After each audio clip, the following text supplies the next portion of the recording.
little sideways. We just got that thing. So she's just learning how to use it. Yeah, I've been looking to buy one. Cool. Yeah, you're welcome to fuck with the one we got. Thanks.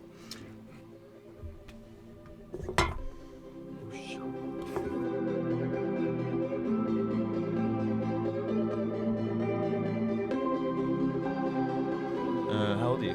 23. What about you? Me too. Dope. When's your birthday? November 8th. October. So you're older than me. Yeah. Wow. Yeah. Crazy. Fun. You said you dropped out of school? Yeah. Nice. Where'd you go? U of A. Oh, really? I don't know what that is. University of Arizona. Alabama. Arizona. Yeah. Okay, cool. What about you? I never went to school. Yeah. Yeah. What were you doing? I was traveling. I was doing missionary work. Word. Yeah. How's that going? I don't do it right now, but I went all around like Southeast Asia, South America, through this program called YWAM. Interesting. Yeah. Did you have fun? Like, Oh, greatest time of my life. Yeah. I was like, when I was 19, I became really depressed, anxious, and I was like, I don't know what I'm doing in my life. I'm not going to school. And so then I just found and I was like trying to find out if God's real. So I was born with my dad not believing in God, my mom believing in God. So that's a big question. You know, everyone wants to know if God's real when we die. For sure. Everyone wants to know. For sure. So then I found this program and I did it. And 3 weeks in, I just saw my anxiety and depression start to go away after I just started literally praying in the name of Jesus. I was just like, Jesus, if you're real, take away my anxiety. Literally just asking him if you're real. Then I started doing research on Islam and Buddhism and Hinduism, Mormonism, Judaism. Yeah, you just went all the. I want to know everything. That's cool. And then I just was like, everything factually comes out to be Christianity is the most real. Mm-hmm. Through all the stuff that I've done research for and experience. What do you mean by that? Factually, what are the? There's more evidence for the Bible and Jesus being real than anything in the book of Quran, the book of the Quran, adding up to be factual. Yeah. There's anything in Hinduism or Buddhism to be real, scientifically. Yeah. So when you're saying that, is it is someone who's Muslim, are they just wrong? They've been fed the wrong stuff.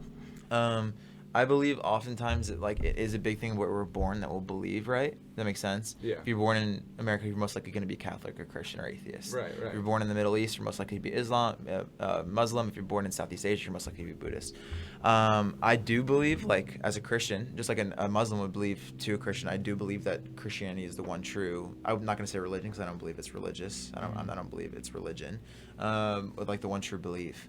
I would say for Islam, so I believe that Islam actually came out of the Bible originally. So there was this, you ever heard of Abraham? Yeah. Right. Abraham had two sons, Isaac and Ishmael. And then Ishmael, who he was born as the wicked son. He was born out of wedlock, out of his maid, Hagar. And so he was born, and he ended up I believe creating it, tracks down scientifically creating Islam, being related to Muhammad and all these different things. And then Muhammad, when he first became we started getting these revelations from God, we've heard that, right, for the book of Quran. He then ended up becoming the president of a city, and then he would then go region to region and force people to become Muslim, and if they didn't, they'd have to pay a tax, and if they didn't pay the tax, they'd be actually murdered. Yeah. He's actually originally a businessman. You're saying Christianity was the source, and these ones stemmed from it. Not Christianity. So there was no Christianity back when Abraham was a thing. There was no Jesus. Jesus wasn't sent down by God yet. But the original God, Yahweh, is from first. What was that called? They're called the Abrahamic religions. So Judaism, Christianity, and Muslim, they're the Abrahamic religions. So they all stem from this man, Abraham, a historical figure. Yeah. Mm-hmm. Interesting. Let me give you just some back end of my belief, and I want to hear your thoughts on it. Yeah. So it's I grew up Christian, and I grew up with friends of all different types of religions. Mm-hmm. And very young, everyone has doubts, and I looked at my friends in the eyes and I said, why do we believe this? Mm-hmm. Why are we believing it? Because each of us, our parents believed it. Right. So this passed down knowledge. Yeah. So that made me really, truly question, why is my religion right over my friend who's Muslim or Buddhist? Why? The only more evidence that I have is that my parents told it to me. So that made me question, don't take everything your parents say for granted and just look at it from first principles thinking. Mm-hmm. So at a young age, then I just pretty much went agnostic. It's I think atheism is really silly too, because you're just fully you're just denying any existence of a higher power. Yeah, I think the smartest thing and the smartest belief you can have is just we don't know for certain. Yeah. That to me is my mindset of like the best thing that you can say, and like Yeah. it's a famous quote, I think Socrates. The only thing I know is that I don't know anything at all. Yeah. It's just like there's just so much mystery at the end of the day. There's so much. As we advance, we learn so much more. Like we look back on Greek mythology, people who dedicated their lives to this thing and this belief system, and we think, what retards, you know? Lightning, Zeus throws lightning. Yeah. That doesn't happen. That comes from weather patterns. It's like as we learn more and more, we ascribe God less powers. As we learn more of it comes from a physical realm, right? So that's sort of like my background. And then I just have structured a belief system from that where I essentially have this viewpoint where it's like, if God is real, and if God's a good person, if I consider him to be good, then he will just judge my life off of my morals, my actions, how I treat people, if there's an entrance to some afterlife. Right. If God is bad and only cares about how much I worship him or give in completely to him, then I don't want to worship that God in the first place, right? I think he's malevolent. He should, if he's all-knowing, understand my course of actions and my inability to fully confirm his existence. And so from my end, I look at it, I'm like, yeah, there's a high chance that there's some higher power, but I can't say for certain. I don't know which one he comes from. I know that, you know, in society there's been there's obviously been big religions made, which have been a complete sort of story made up in order to control the masses, and I can't confirm any single thing. So it's really a philosophy that I follow in terms of just like, all the things about being a good person, being moral, and treat one how you want to be treated, 100%. Yeah. Like, that's definitely, if there's some judgment at the end of the day, if once we die, then that should be based on how you acted as a person, like in terms of going into whatever afterlife or hell there may be. But if they're judging me and they're like, you have to commit to me and kneel on your knees to me because I am the God, I am the Father, it's not someone I want to submit to anyways. Yeah. Bro, that's honestly, everything you're saying is super interesting, because that was everything you're talking about as far as like growing up in a Christian family and just like second guessing everything, and like just even the parts where it's like, well, I don't even believe this, like my parents believe this, and you know, I mean, religion being passed down, that's literally like exactly where my story like was. And I feel like I was heading in a direction where I was kind of going to be like in where your shoes are in right now. And I was like coming up with my like own philosophy and like trying to like, okay, how can I like piece together this story that makes sense to me? But it was like the summer after I graduated high school when I had like actually met Jesus for the first time, because I was battling a lot of the same things of like, man, like my parents are Christian, so I guess, I mean, I went to church. Like I went to church for 10 years, went to a mega church, like went to like a really popular one where like a ton of people went, you know? And, I knew all the right things to say, and so it's like on paper I was Christian, like, you know what I mean? Like I had the label, like I would call myself a Christian, and my friends were Christian. I was going to small group, and I was doing all the right things. I was doing all the things, but I didn't know God. Like never actually met God before.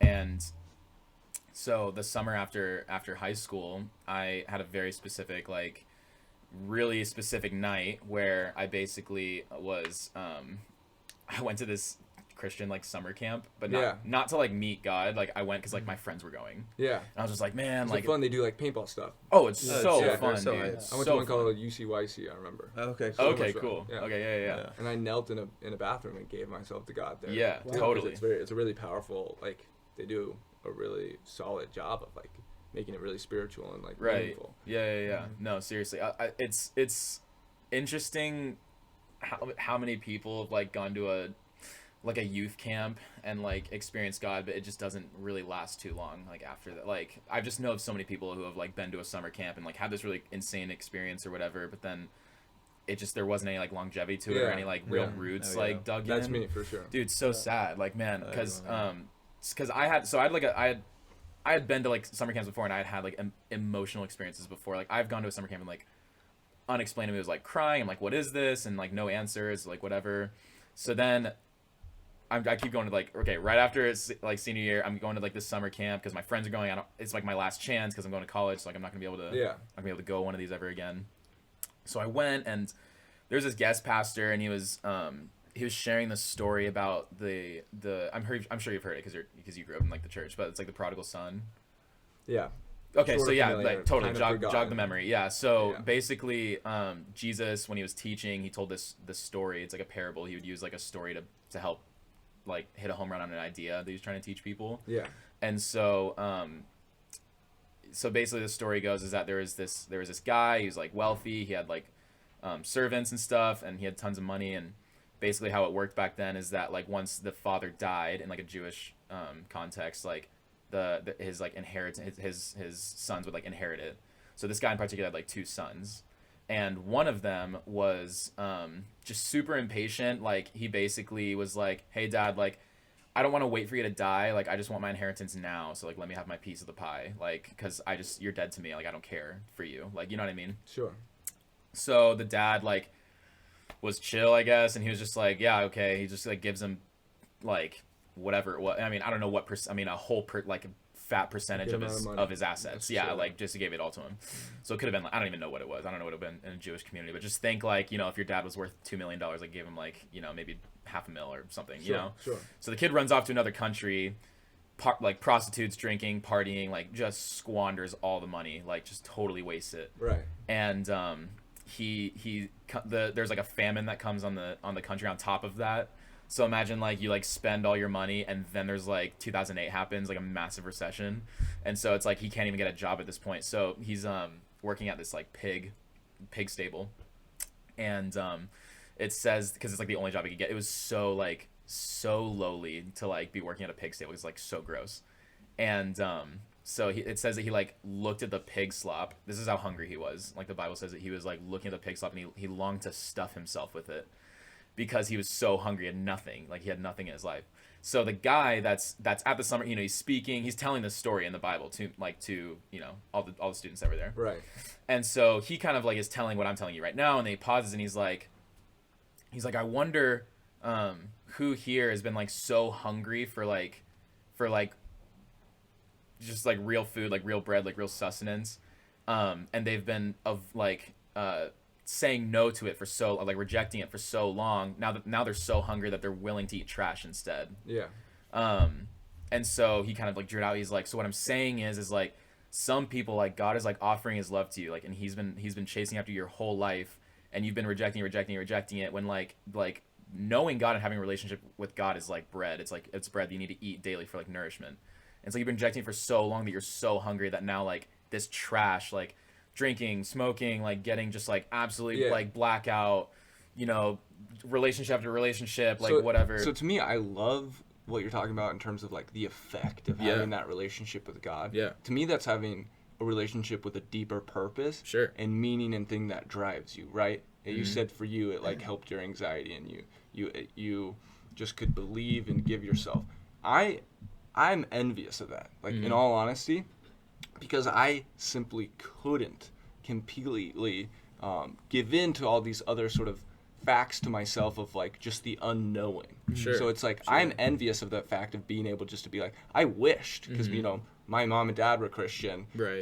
They're fully into it. Me being agnostic is driving a wedge. Like it's an unhappy thing. Yeah. It's not a big deal. They're very open-minded, good parents. Like Sure. overall. But for me, Praise God. I was upset. I remember thinking over that fact of being like, I wish I could just believe. Yeah. I wish I could give into that. But this effect that you were talking about in terms of just having this higher power in your life and higher meaning, that's something that I found, except in a sort of scientific sense. It's become my life purpose and meaning, which is overall where we're growing up in terms of the human timeline. To me is peculiar and exciting in the fact that the way we're accelerating with our understanding of the genetic code in what we're doing in technological expansion means in this realm, in here, I think we have an ability to create heaven, not outside of where Earth is. I think we can create utopia from what humanity is. We're still dystopian. There's lots of suffering, disease, etc. But as we move forward with our understanding of our genetic code, the language that essentially powers us, we can defeat that. I grew up with a kid who had spina bifida, didn't make it past age 16, but he was like a close friend of my friend group. It was super cool. He bound to a wheelchair. And just like always happy. It wasn't until I went to his home and saw him getting like fed through a tube and moved from the wheelchair where I got to see some suffering. Right. Just like really bad family home. They couldn't pay all these bills and stuff. And like Dang. that type of shit. Yeah. That's what excites me now is spina bifida is just a mutated genetic code. Yeah. His programming was wrong. Yeah. The fact of the matter is we're starting to have an understanding of that. 2002 is when we first decoded the human genome, and we didn't even fully do it. That's sort of just the headline title. Yeah. Did it on one person. Well, it just wasn't fully accurate. Oh, okay. They essentially took pieces and overlapped them, but there's mistakes all over it. Essentially, Cool. it's like I didn't know 99%. that. Yeah. Yeah, they just good enough. Yeah, Nowadays, though, that took tens of millions of dollars, and that Right. took years. Nowadays, you can pay under $1,000, full genome sequencing, Dang. way more accurate, and it takes under a week. Wow. So like our advances we saw with computers, with 50 years ago, this entire house being a couple kilobytes, and now in our pocket having a supercomputer, we're gonna see that with genetics. Like that stuff is happening. The possibilities of where we're entering in terms of just our existence in this world, to me, has the opportunity to create a heaven here.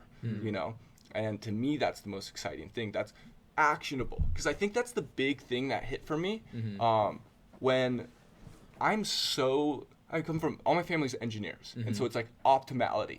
I wanna do the best that I can based on this purpose. So it's like when my mom and dad believing in God, I watched how they lived. It wasn't that like they're doing anything outside of the normal American family home. It's not like they're pushing all these different motives, where I'm like, if there's these goals that we can achieve, how can we achieve them at the maximal point? How can we do actions that are gonna help that? That's why I don't drink. I quit drinking fully because I have now this bigger goal, and I see that as it's plus dopamine and negative body. Alcohol is poison for the body and mind. My brother actually said that to me, and that made me like realize and just be like, Dang. wait, why am I doing that? Yeah. And that's what's given me the motivation, is being like, what if this is all, essentially, if I don't give my time towards doing this, I could be risking my own self has the ability to save 1 million people from suffering just by one year ahead. If I make sure that genetic code gets decoded and we have a better understanding.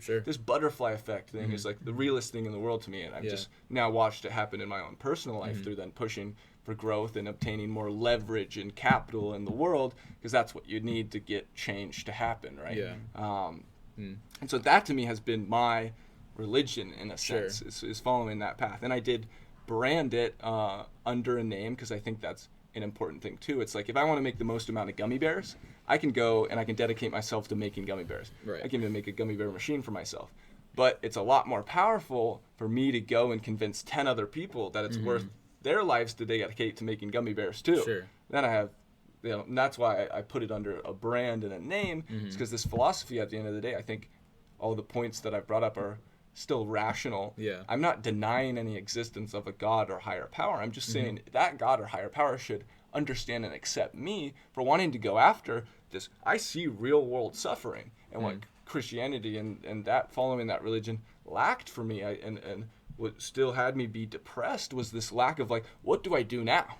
What's my steps? I see such actionable steps that have real world and cause real suffering that I've seen to be able to be going away, and that's what this that's what I lacked there, of like the optimality. I want to try 100% towards something, but I don't know where the path is, and that's why I still I Totally. think was sad. And, I have a couple.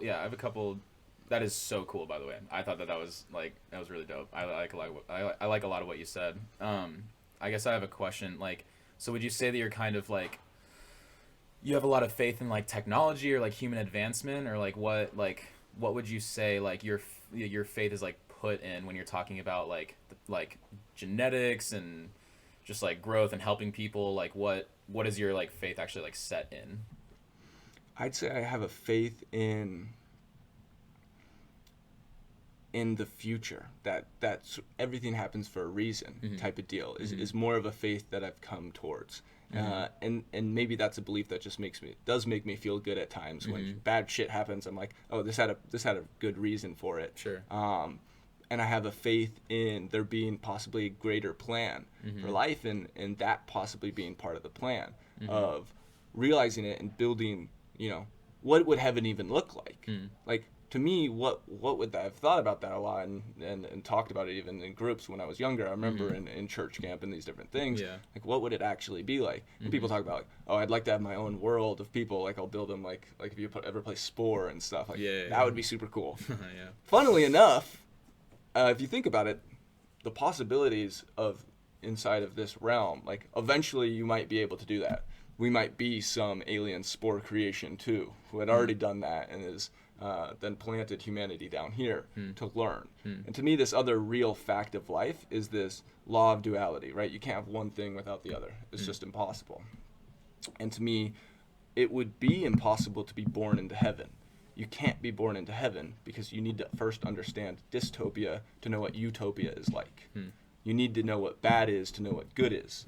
So to me, it's like, if you're born immortal too, I don't think that's even possible. I think that'll be a problem of society in the future if we were born into an immortal society where this fear of death, this limit to the timeline, to me, gives that love of life. That doesn't mean that death can't go away and you have this limitless time, but you have to go through that experience of having the fear, of having the idea in mind and full belief in it, and then getting over it. But you have at least learned that knowledge. You know what the bad is.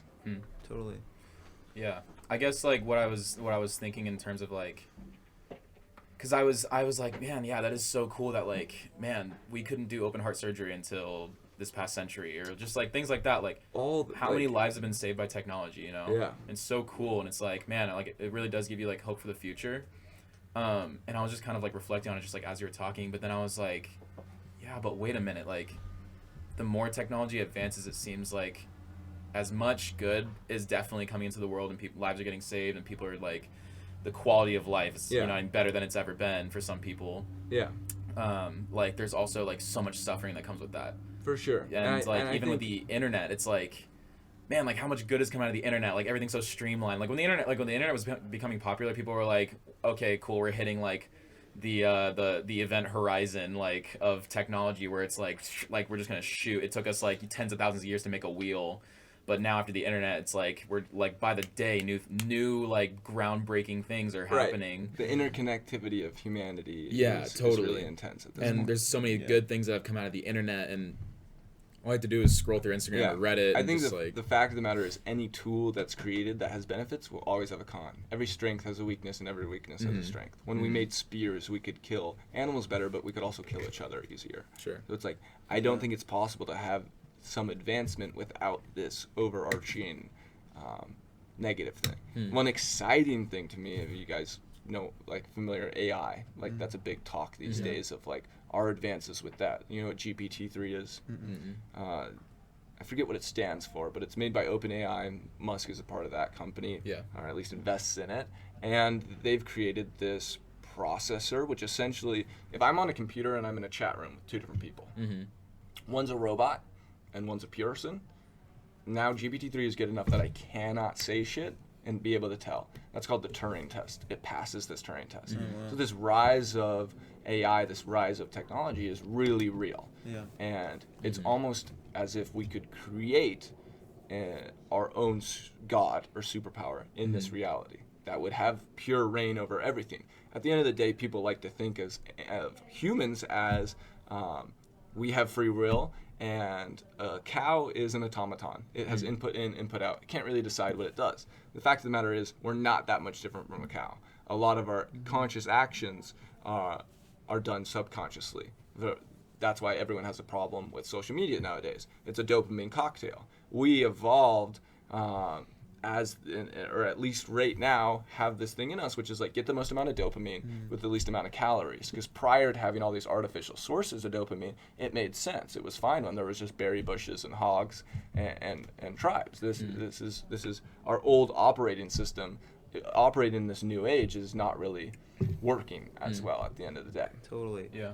I would just go to ask you overall with all the things you're saying, by the way, which is awesome. And I think you have a really, really great vision for how you want to build like your world. I think that's awesome. I would say like what goes to say that anything that you're doing is actually good? Like what in this universe says that what you're doing is good? Because I think when it comes to like relativity, like we actually cannot say that what Hitler did was bad. We can't. It's true. We can't say, because where's the moral law coming from? And so you can disagree with that, and you're welcome to in a second. Yeah. I would just say, like, for me, like, where my moral law would come from is would be God, and would be like God speaking to man, because then everything is relative and everything is like our personal truths, and what personal truths are isn't actually absolute truths. And so I would say, like, again, what is saying that you're doing actual good? I think that is 100%. People can live in their subjective realities and believe these false things, and I think the bases that a lot of religion follow of like don't kill another man, which is why what Hitler did was really bad at the end of the day, is true, 100%. But I think all of those values, I think people can find within themselves, and I think a lot of that actually happens when you kill your ego. And that's something I've found, and what has guided me in terms of, having these spiritual experiences. Almost what I felt at these church camps in these deeper moments, I can find now with shrooms. And what shrooms are doing on a psychological basis is actually you're running on a default mode network in your brain, is what it's normally called. And when you take shrooms, the part of your brain, which you normally, your identity, yourself, starts to diminish. The higher amount you take, the more you will experience that effect, and the high amount of that effect is called ego death. Not sure if you guys have taken psychedelics or heard that and understand I'm very familiar. Yeah, so ego death at that point is when someone is essentially, they just realize, I exist. I am made of this meat. I am right here. And there's all these but pure operating truths that happen at that point, where it's pure love. That's the cool part, is that when you're in that state, a lot of times what you reach, there's fear. A lot of fear as the ego is being diminished. That's where people are having like really bad trips. If their whole identity, their view, their sense of self is being killed, and they're like, oh, what's happening? That's why people with really big egos have the hardest time with psychedelics and be frantic. But when it's completely killed, when you're just existing, when you're just there, at its core, you find love, and that to me is the most beautiful thing. And all these values and metrics of what love stands for, of not hurting other people, of just wanting good and the best, that's where I see this. That's to me, that's just like an understanding of at a pure conscious intelligence level. And to me, that would be how I would see a perfect world happening with a super conscious AI. Is my hope is that a side effect of consciousness, a side effect of super intelligence is an understanding of love and morality.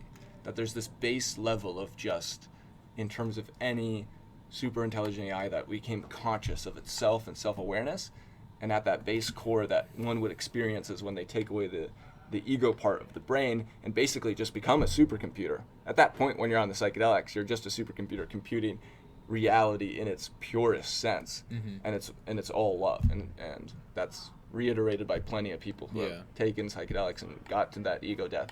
That's why it completely changes people's life for so many people, sets them on a brand new path, can have people quit. It's the most effective way for people to get off of heroin or cigarettes, like by a long shot, ridiculously. So how does that justify, and you can tell, I don't know if I'm misrepresenting, or if I'm, just tell me if I'm not like representing what you just said, right? But like, it felt like what he was saying was like, we can't as people like know what. So you're saying that there like is this objective morality, but it's like we can find it within ourselves. Yeah, I'm saying ego is the part of, there's people who have this objective reality where I'm doing good and they're shooting people. Yeah. I'm saying if they were on a fuck ton of psychedelics and they were just operating, they would have that understanding. I'm saying their ego is what has clouded them, put them in this fog essentially. Yeah. That's what I consider all this shrouded, and some people are much deeper in the fog, and then there's people who are, meditate a lot. It seems that, when I look for patterns in the world, I originally looked for, when I was denouncing Christianity in my own life, I'm like, okay, what religion though is out there that most people are switching towards? What's this thing that it seems that people are being spoken to and moving towards? And because that to me would be the one that's speaking out. It's like, okay, God is working with these people, and this is becoming the main thing that people are believing in. And I looked at statistics and graphs and charts and stuff, and on the world chart, religion is overall going just down in general, but spirituality is the thing that is increasing, and this connection to just whatever source is of our existence in general. And to me, the rise of psychedelics, shrooms are getting legalized and stuff, is helping people get to those points of like, people who are atheists, the easiest way to change an atheist to a non-atheist is to give them a heavy dose of shrooms. Yeah. As far as I see it, the things you experience there make you rethink what reality is. Yeah. You know.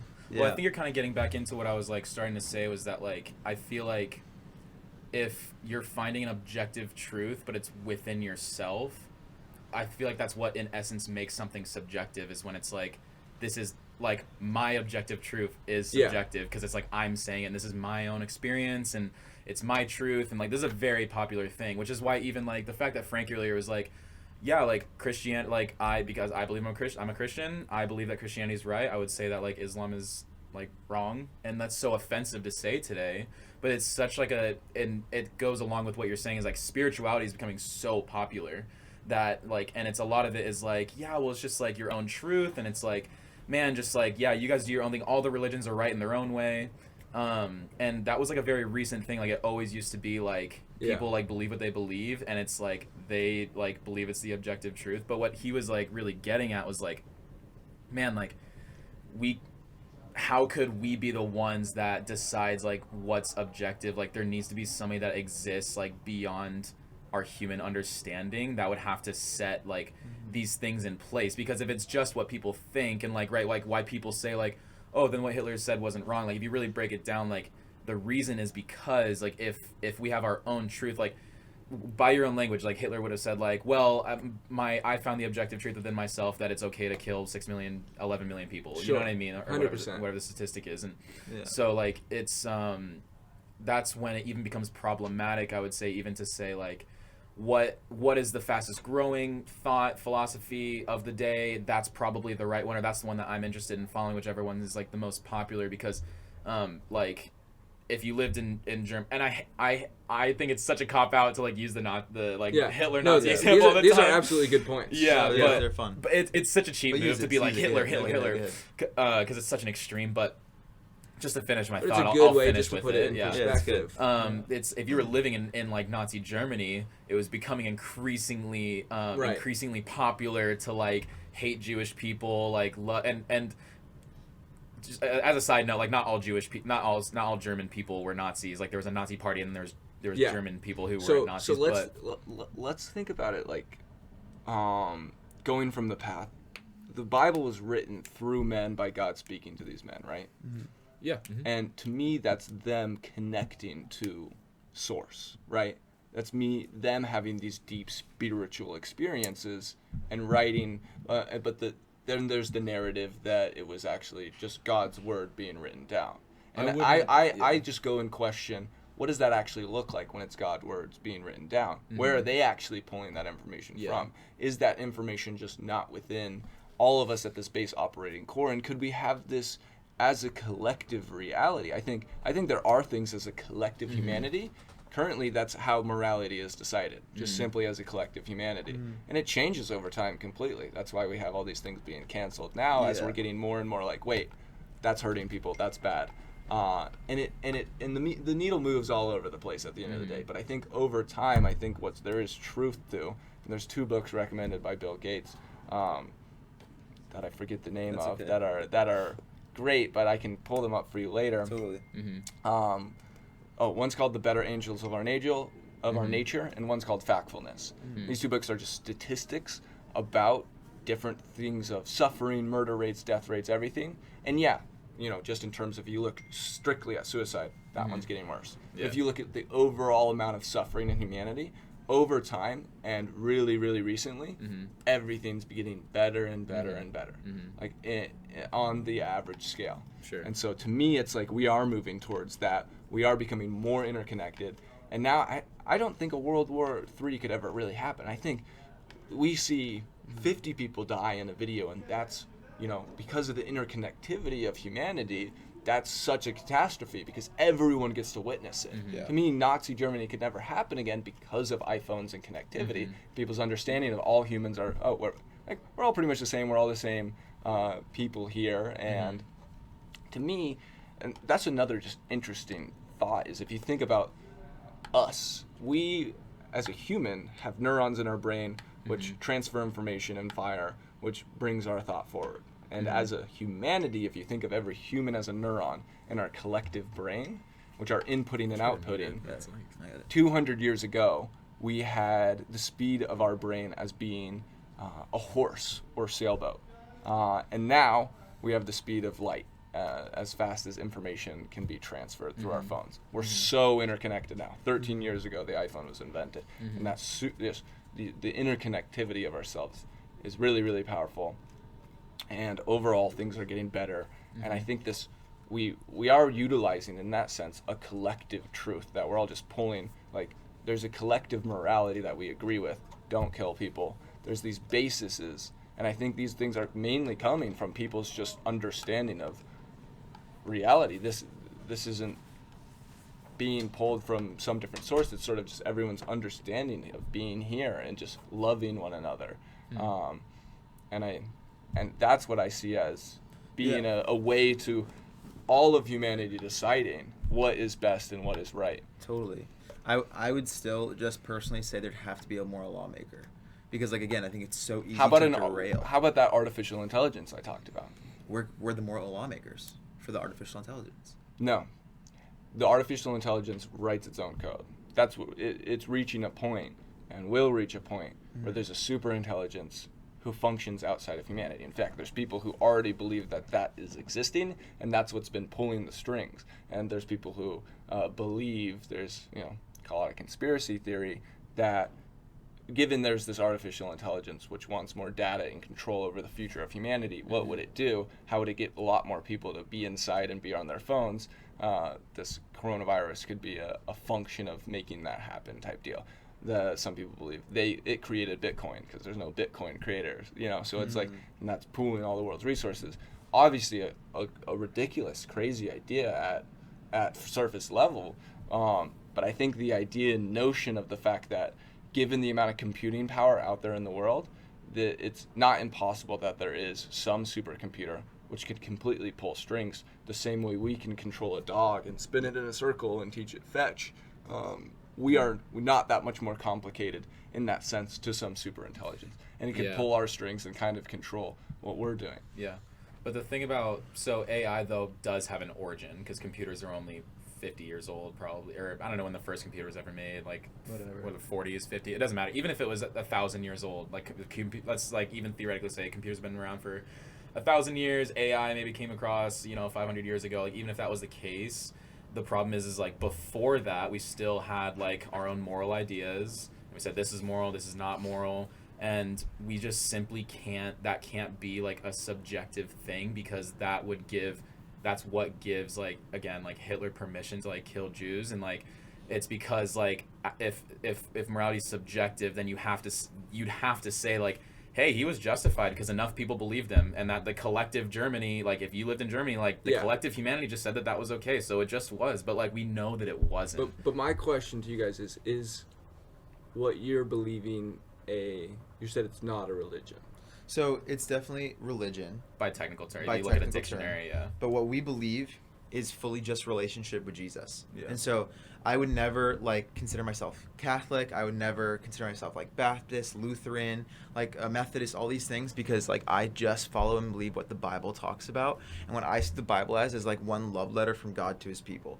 And so with me, it's just relationship with Jesus, because I don't like go to church to like talk to God. Right. I go to my bedroom. Yeah. I can go talk to God right now and like actually like it's like oftentimes hear him back. And do you understand that that's what so many other people experience and do just through meditation, who don't ascribe, essentially, they're not talking to Jesus or God, it's just they're talking to the higher power in general. I think that's an important thing that you guys even touched on, is like, why, if what I'm talking about is right and my subjective truth, to me that picking an exact religion, that's a subjective truth in and of itself too. That's you saying this one's correct over another. So yeah, I would disagree, because I would say that when we go to Jesus, he actually tells us absolute truths. And so like when we meditate, but that's a subjective belief that. Absolutely. But let me just explain my one thought on that. I would say when we meditate, for instance, the biggest meditation philosophy would be Buddhism, right? Where that like often stems from is from like this like South Asia. And I would say like when people are meditating, oftentimes it like comes from selfish desire of like, I want money, I want to win the lottery, I need a car, I want peace, I want these different things. And Sure. so when we go to Jesus, we actually are submitting to his will, to his choice. And so like it's not just things that we want. It's like, oh, actually, like following Jesus, we actually have to like in lack of a better term, we have to die to ourselves. Yeah. We say like, oh, you're actually not perfect. I'm not perfect. Like that's something that we hear all the time, is that you're perfect the way you are. It's actually not true. I think you agree with that as well from like how you're speaking. We actually like need to get to a better dystopia. sure. We need to get to a better utopia. Utopia. My bad. And so better, like we need to leave this dystopia into a utopia. And so I would say like when we go to Jesus, he actually like corrects the hard parts of our heart, like to soften them. Like he creates the hearts of stone into flesh, what we were talking about prior. And so I would say like for us, like going to Jesus isn't just for ourselves. It's like, dang, you actually have this truth that we believe is absolute. And that like, and so like teach us how to like have that moral code. Do you think there's any in Jesus' teachings and ideas, do you think there's any alignment in ideas where that could actually be the path that is being pushed towards, is actually creating that utopia here and that heaven in this reality? Yeah, the only difference is of stopping suffering that's happening in general. Yeah, the only difference is that it's not our utopia, it's like his. Like that's what heaven is like God. It's how God originally designed the earth to be. Like we actually were not supposed to have sickness. Like we weren't supposed to have like our family members die. We weren't supposed to be depressed and anxious. Like that's not actually how the world was created. But what if we could only appreciate that world from living in a world where it wasn't like that? I don't even think we were supposed to ever know what like sin or like evilness was. Like that's what the Bible says, like in chapters 1 and 2. But I'm saying like at a core operating level, what if it is impossible to understand what that greatness is? You have to understand what that not greatness is. You can't know what heaven is like without knowing of what somewhat of hell is like. That's the balance that is sort of an objective truth of reality. If we're basing that idea off of our own experience, then it's so hard to comprehend what life would be like without sin and hate and sickness, because that's all we've ever known. So if I'm going like, man, I'm looking through my life experience, like I wouldn't know what good food is unless I tasted bad food. So maybe like I need bad food. You know what I mean? Because I'm looking at my own life. But what we believe is that like the Bible's written by God, and if God says that, like I'm saying, but what if, and you believe right now that this is part of your journey, that this was meant to happen, right? Jesus, you're not here for a reason? Necessarily. So I believe that I am here for a reason, but only when I follow the will of the Lord over my life. Yeah. Does that make sense? So I think like For sure, but that means that you are here for a reason right now. well, what I was getting at is not And maybe necessarily. you don't understand that reason fully. But if you believe that there's a path and a journey, and God knows for you what you're doing and why you're here. Well, we just split off into a different thing, because now you're talking about like purpose and like the plan, the future, like why am I here? Yeah, I was actually just getting at like the design of the universe, and that we literally were not even designed to experience sadness and anger and sin. I'm actually thinking now, because you have a much deeper understanding. Yeah, we can just change the subject. Yeah, for sure. Of Christianity. Yeah. What I was getting at prior to you making that point was just, is there some alignment? Because I've been actually wondering this. Is there some way where this could actually tailor and be the path that is meant to be? Have I not lost my connection with God, even your same God, and he's just in a different way? I'm being pushed towards this thing. Yeah, bro, that's a very complicated subject. You know what I mean? And Christians have been arguing about this forever. Because what you're getting at is like, if people are like predestined to like know God and like be in a relationship with if God, everything we're doing was divinely predestined from the beginning of the earth. That I'm in this seat right now because of a reason that God pre-planned. Right. My personal belief as of now, like my theology in that would be no. I personally don't believe that, I actually don't believe everything happens for a reason. I believe that when we follow God and we listen to his voice and we follow, we begin to understand the plan he has for us in our life, that in that, line of things, in that will, everything does happen for a reason. How do you follow that the closest? What's the best way that you've found? I would say just, it's practical things, simple things, for lack of a better word, would be literally just, first, kind of like what you did at the youth camp, being submitting and surrendering. of like, okay, Jesus, I'm going to take this chance. I'm going to say for right now that you're real. Let's just hypothetically say you believe in Jesus. Like, Jesus, right now, I'm real. Whether it's the kneeling in the bathroom moment or it's like in a group of people and you say, Jesus, you're real. I'm going to surrender my life. I'm actually going to take what I believe, put it up at the cross, which is basically I'm going to lay it down and say it could be wrong. Like everything you could believe, everything we could believe could be wrong. Yeah. Sure. I'm going to take whatever I believe right now and put it at your feet. And I'm going to say it's wrong. And I want to like and accept what your will is for my life. And so like that's what kind of changed everything for me, was not even like necessarily the anxiety and the depression leaving. It was like, hey, Jesus, I'm willing to submit even for a moment to believe that your will is better than my will, right? That your choices are better than my choices. And so like literally, even as supernatural as we want to talk or as natural as we want to talk, like my life did like start to go on a different path, right? When I was like, hey, Jesus, I'm going to choose even for a moment to believe that you're real. I'd love to see you do something in my life. You know what I'm saying? And so I think the best way that we can walk into the will of the Lord is to submit to him and to surrender that what our will is for his will. And so I think the best way we can do that is by reading the Bible and taking it as like the full authority. And I believe that like just spending time with him and talking to him, saying, and like literally asking those deep questions of, hey, Jesus, are you real? Yeah. Hey, Jesus, like, do you actually want to bring me back to my roots, but in a less religious way and more relational? Because I believe that in some way, those who grew up in the church were kind of hurt by the church. Yeah. I don't know if you agree with that. There's like certain things that people have said to us in the past that like have like made us have views of God that aren't necessarily true. Made us have views of spirituality that like turned us away from wanting to have a relationship with Jesus. Yeah. Especially in those youth camps, everything's very emotional driven. And so you're in the bathroom, and you're like, oh my gosh, I just found God. You're like on your knees, you're crying as a 12-year-old, and then you like leave the next day, you're like, wait, why don't I feel that anymore? And oftentimes those are the emotions of man being like protruded onto you. And so I would say like right now it's like a great like opportunity for us, like when we live in our individual lives outside of these emotional like incubators, we can go, hey, Jesus, are you real? And I had that same experience outside of a youth camp of Jesus really encountering me. Yeah. You know, does that make sense? Yeah. And I think for me, I just have, that's a label of what you're calling it. That's your connection to this Jesus or this God. And I feel like I have that, but to me it's just an unknowing. I'm essentially saying the only thing I know is that I don't know anything, and I'm experiencing some of these times still, just like I did in youth camp, here and now in my life, with the help of psychedelics often, and just not prescribing that a name. And really what it is it's like, I don't know that that's not Jesus. I don't know that, I just don't know what it is, but I'm just accepting the truth and then doing my best to follow it at the end of the day. And not doing it perfectly by any means. You know, there's so much room for improvement. There's so much room to get closer and better to that. And I think a big part of that is having a community, which also believes in that sense. So I think that's really powerful that you guys are together, sharing beliefs and then pushing each other in positive directions. Right? Because that's like one thing that you can't get away from is the fact that we are all human. And we are driven by human instincts, and humans follow each other. We have this innate, there's a great article called Wait But Why, and in it he talks about that's your social survival mammoth, which is just like you want to fit in and you want to be like other people. And so it's like, that's why they say the 5 people you surround yourself with are who you're going to become. So totally. I think that's really powerful that you've surrounded yourself in that sense around just this greater calling.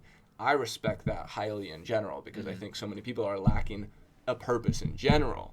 To me, it's just, I just don't accept any singular purpose, and I just looked at all objective values and reality, and how can I actually just provide to me the greatest amount of value here and now? What can I do with my life that is actually just going to be most beneficial and give something that other people can believe in? Because I know there's so many people like me, and just referring back, where they simply can't believe in just Jesus or Christianity because they have this whole other set of belief systems. But what makes sense to them to still ascribe them a level of doing good in the world? And that's something for me that I've thought, okay, I have this own philosophy personally, which has made me a much better man. Just succinctly, in all other fashions, a better person.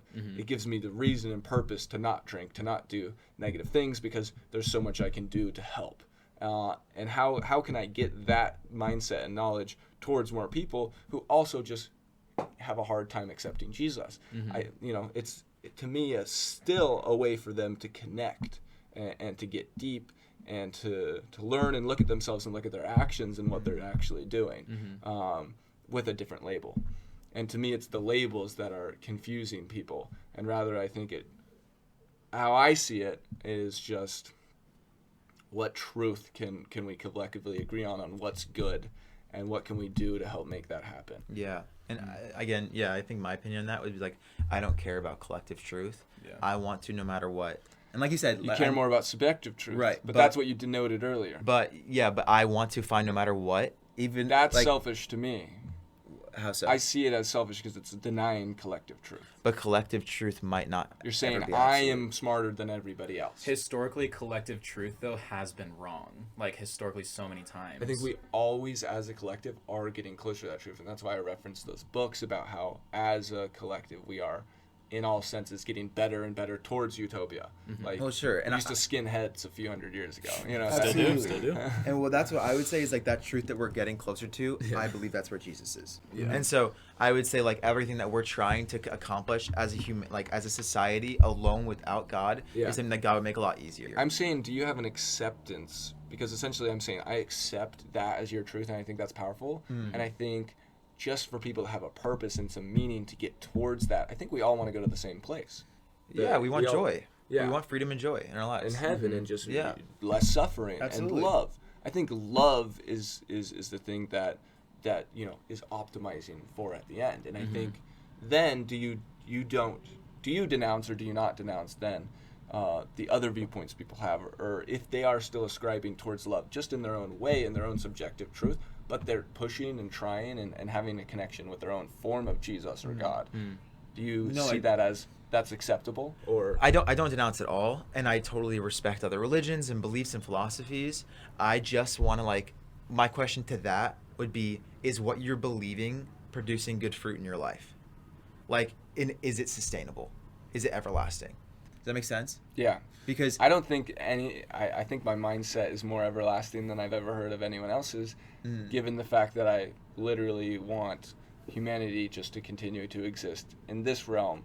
I don't know for certain that there's an afterlife. Therefore, I have this belief that hopefully in this reality we can extend the human lifespan. We can save the people who are suffering first through doing that, but through our understanding of genetic code, be able to make, it's not physically impossible as an organism for us to continue to repair ourselves. It just made sense evolutionarily for us to have a shorter lifespan, because if you have an organism who lives 50 years and you have one who lives 1,000 years, and you fast forward 2,000 years, you have one who went through 40 generations for having adaptations, and you went through 2. Which one's going to be more evolved and adapted for its environment? So it makes sense, as us being the most intelligent species, that we don't have the longest lifespan. Yeah. But what's not impossible is just our lifespan to continue to move forward and lengthen and increase. And that to me is a very exciting thing that I feel like a lot of people can get behind if they hear that sort of word and voice. And these people who just won't be able to get behind Christianity and Jesus, and I've actually left that. And that to me is, how do you get these people who are just lost? I just want to get the lost people as much as possible more towards some purpose and meaning. So do we. Yeah. Yeah, I mean, that's our goal as well. And I think just as we were talking before about seeing going to this utopia of having less sick people, having people live longer, having people less angry, turning from the love of power to the power of love. Yeah. I would say for every single person that is sick, there's 1 million more people that have heart healing that needs to be done, right? There's stuff emotionally that's going on that no one will ever know. For sure. And so I think I've only been a Christian for 3 years. Yeah. So 3 years ago, I didn't believe. I kind of to mention briefly, I did not believe in God or Jesus. I had very little beliefs here and there. I would say even in my 3 years, I've seen thousands of people already get healed at a heart level of I don't know who I am, I'm insecure, I'm lonely, I have anxiety, I have depression, I want to kill myself, all these different things literally turn into a new leaf. And that's because nothing from my doing, but this is Jesus, this is who he is, ask him to come into your life, has nothing I can do for you right now. And then that's where I've seen the most change is just challenging people hey, just ask if Jesus is real, go into your room, close the door, whatever you want to do, and just literally ask him to come into your life and move into your life and move on this issue. And again, I was a person who did not believe in anything and did not fully believed in placebo effect. I had no desire to brainwash myself into believing that something was real if it wasn't. Yeah. And I heard the stories of psychedelics and shrooms and LSD and acid turning people into spiritual people, but I had no desire to go that route because I've also seen it do a lot of terrible things. And so then I just asked God if you're real, reveal yourself to me, and that's when I saw begin to see things change. Yeah, that's awesome. I think overall the goal that we have is the same, is of moving lost people into some form of light. And I think the possible only difference in our belief system in that is, for me, it's like I don't care what then that brand plays. Like some people like red, some people like purple, some people like blue. But at the end of the day, they're all just colors. And that's how I see a lot of these different religions. There's different brands for moving towards light and love. And that's my own belief. So many people who, like myself, can't just give in to one Jesus, to one God, and saying that this one's real and accept this Bible as the truth. But to build them something that they can believe in, that pulls them towards a better life and having purpose and having meaning, is still worth it. It's like, it might be Jesus with a mask on, but that's still Jesus.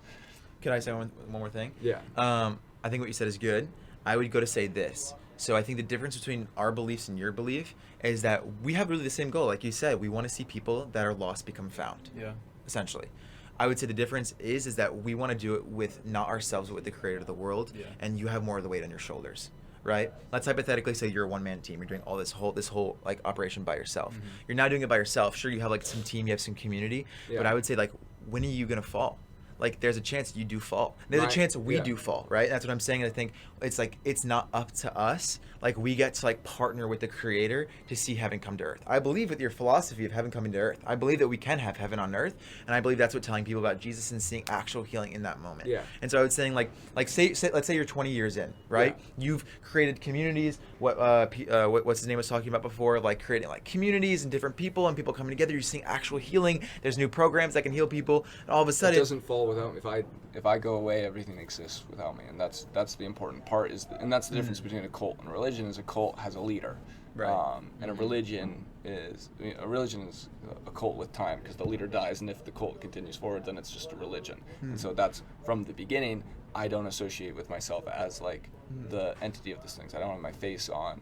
I've made different brands for it too, because to me it's not about me being involved with it. I try to take away. That is definitely something to look at and put before myself and be like, am I doing this for selfish reasons? Because I want to be the owner of this thing. And that's why I've created, like, one's called Existism, one's called Persistism, the one called Muskism, because that's essentially Musk's overall goal that he's talked about deeply in podcasts, is just extending human life, making sure that we are right now on one planet, and if we're on Mars, we have a much better chance of, as a human race, continuing forward in this universe. So it doesn't matter to me that I'm at the forefront of it, and that was brought to me that people, when I bring this up, that's definitely a viewpoint where you're like, oh, you're just doing that because you want to start this thing. And like some people will even call it a cult and be like, oh, and that's what I've pushed myself away from. I'm like, okay, I can really see that. Multiple brands of it, have it working outside of myself. I don't want to be the one. I'm not the one writing the book.